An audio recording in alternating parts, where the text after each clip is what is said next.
আমার কাছে যদি জিজ্ঞেস করা হয় পৃথিবীর সর্বশ্রেষ্ঠ খাবার কি, তাহলে চোখ বন্ধ করে একটাই কথা মাথায় আসবে, যার আর কোনো তুলনা নেই।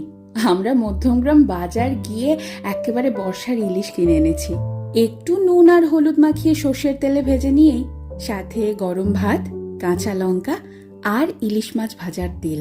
সত্যি কথা বলো, বাঙালির কি আর কিছু লাগে?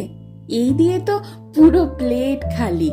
আমার মা যেহেতু স্কুল শিক্ষিকা, তাই অনেক সময় এমন হয়েছে ঘটা করে রান্না করার সময়ই পাইনি।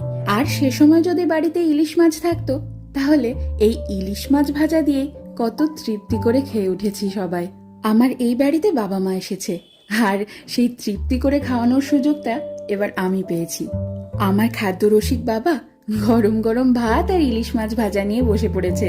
দেখো কত মজা করে খাচ্ছে, দেখেও যেন তৃপ্তি আসছে আমার।